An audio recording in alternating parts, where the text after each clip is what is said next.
A warm welcome to all my dear students of class 5.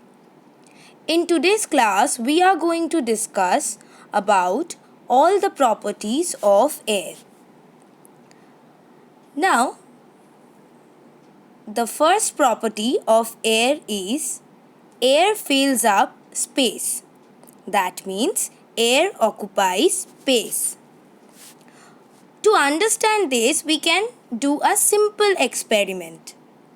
For that, take a flat balloon and after that blow air into it. Then what you will observe? You will observe that the balloon will be filled with air. So, by this we can understand air occupies space. Next property of air is that air has weight. For this, we can perform a simple experiment. For that, take two inflated balloons of the same size. Now, tie with a piece of string in the middle of the stick.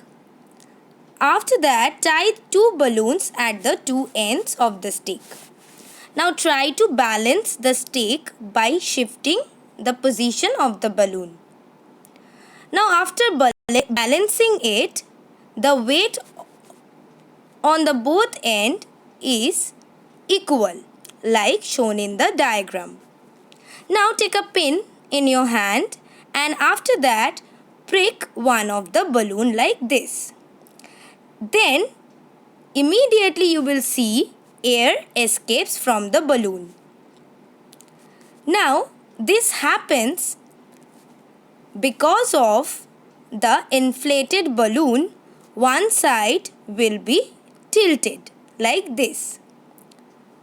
So when one balloon is punctured and another balloon is over there, because of the weight of this particular balloon, this side will come down.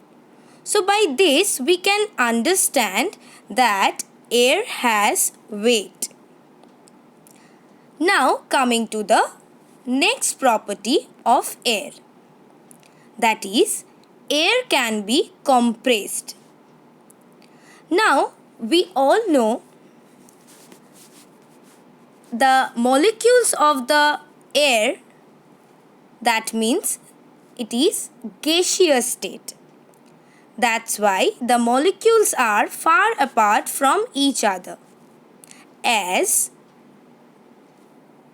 we know that the intermolecular interaction between the molecules is very less. So they are far apart from each other. So easily air can be compressed and pushed into a small space like shown in the diagram. See students, when we are placing air in a jar and after that we are pressing a piston upon it, all the molecules inside the vessel will be compressed and will occupy a smaller space. By this we can understand air can be compressed easily, as in between the molecules the intermolecular force of attraction is very less. Now coming to the next property of air, that is expansion of gas and contraction of gas. So now when air is warm, it expands, takes up more space. On the other hand, when air is cooled, it shrinks and occupies less space. Now why? Because when gas is heated, the molecules gain more energy and that's why they move here and there in a faster manner.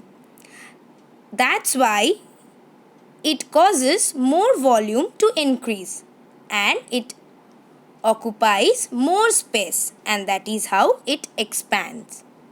And on the other hand, when we cool the gas, then it contracts. Why? Because at lower temperature, the molecules have slower speed and less energy.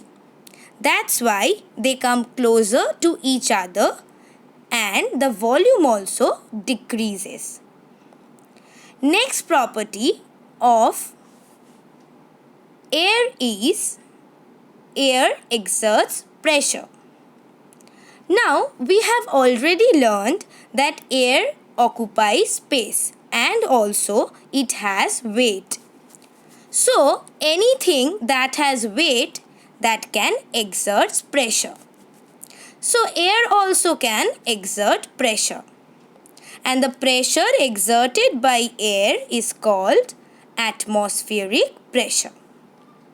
Now for more information, how we can measure this atmospheric pressure or air pressure?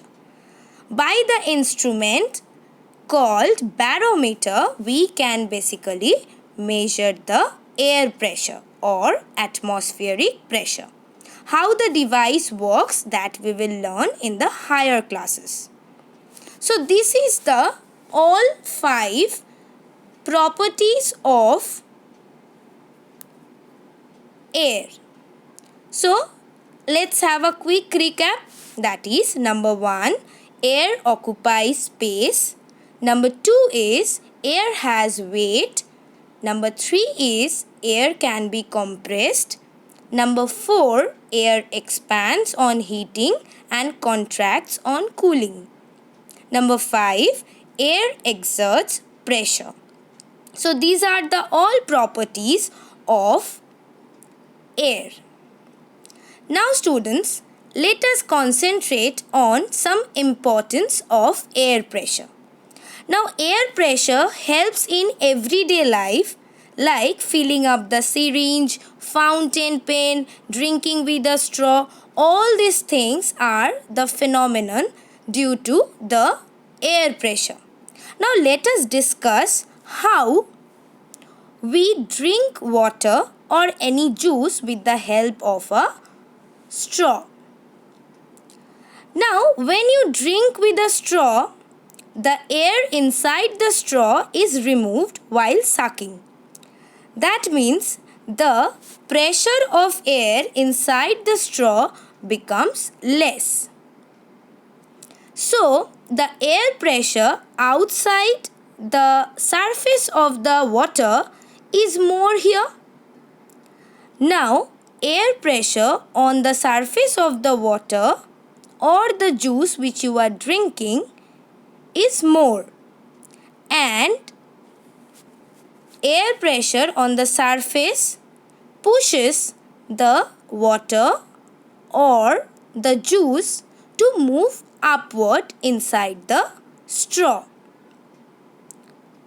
That is why basically we can drink the water or juice with the help of a straw.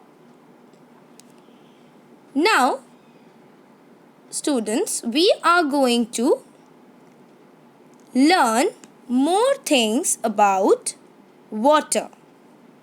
We have completed the air part. Concentrate on the second important thing or the essential thing of our life, that is water.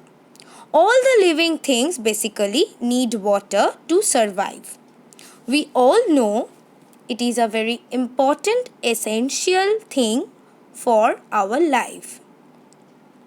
Now we all know that almost 71% of earth is covered with water in the form of ocean, sea, river, lake, pond, etc. we can find water. But a very less amount of water is used for drinking or other household purposes. This amount of water which is used for drinking, we call it potable water. and the amount of percentage is very less, which is approximately only 3%. Now, let us talk about some impurities of water. Now, the substances that pollute water, we call them water impurities, or simply we can call them impurities. Now, the impure substance which are dissolved in water, we can classify them into two. That is, one is soluble impurities, another one is insoluble impurities. Now, who are soluble impurities?